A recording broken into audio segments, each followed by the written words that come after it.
आचार्य जी, आपने बताया कि तमाम ऐसी राशियां, हालांकि कुछ पे अच्छा इम्पैक्ट रहेगा, कुछ पे खराब रहने वाला है, और कैसे इससे बचा जाए, कौन से मंत्र का जाप किया जाए, पूजा पाठ कैसे उस दौरान करना है, ये भी बताएं। लेकिन क्या पूजा पाठ करना ग्रहण के दौरान शुभ रहता है? और दूसरा सवाल मेरा ये भी, जो महिलाएं गर्भवती हैं, जो कि आपने जिक्र किया था, गर्भवती महिलाओं को किन बातों का ध्यान रखना है, वो भी बताइए। देखिए, सबसे पहले दो तीन चीज़ें हैं जो बड़ी इंपॉर्टेंट है, जो मैं चाहता हूं कि इस कार्यक्रम के अंतर्गत मेंशन किया जाए।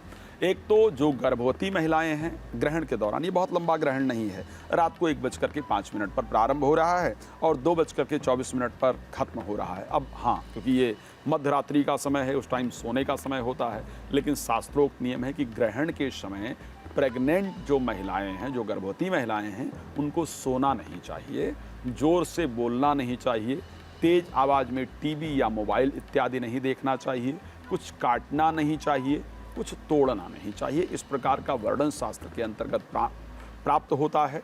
और हाँ, साइंस को लेकर के चर्चा हुई थी, मेरा प्रयास रहेगा उस पर प्रकाश डाला जाए। तो ये विशेषकर गर्भवती महिलाएं ध्यान रखेंगी।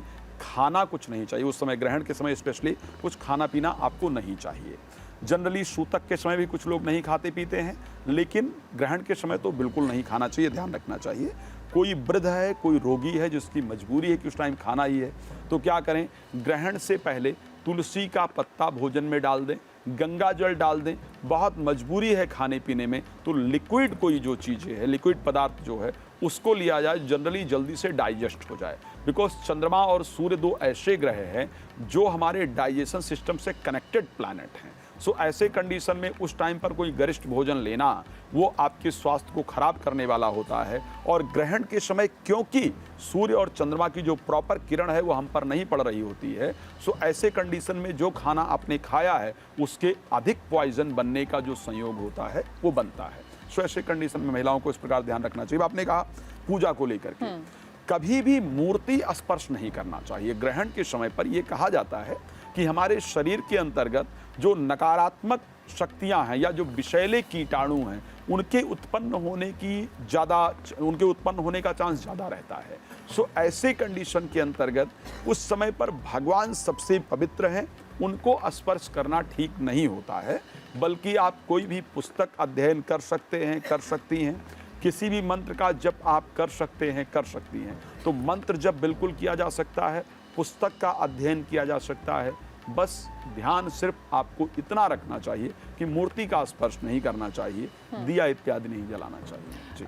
चूँकि आपने ये भी जिक्र किया था कि कई बार व्यापार में भी लाभ नहीं मिल पाता है इस दौरान, जब जिन राशि के जातकों पर इसका गलत इम्पैक्ट पड़ रहा है, खराब इम्पैक्ट पड़ रहा है, उनके लिए ये चंद्र ग्रहण शुभ नहीं है, अच्छी संकेत लेकर नहीं आ रहा है। हालांकि आपने उपाय ज़रूर बता दिए, लेकिन ऐसे में अगर आपको इमरजेंसी में कहीं ट्रैवल करना पड़ रहा है, कई बार आपको ऐसे फैसले लेने पड़ रहे हैं जो कि उस दौरान उसका गलत असर पड़े, कैसे इससे बचा जाए और क्या किया जाए? देखिए, सबसे पहले अगर इम्पॉर्टेंट है कि आपको इम्पॉर्टेंट डिसीजन लेना पड़ रहा है या आपको कहीं जाना पड़ रहा है, डिसीजन लेना पड़ रहा है, तो गायत्री सबसे बेहतरीन है। गायत्री का 11 बार जप किया जाए या 5 बार जप किया जाए।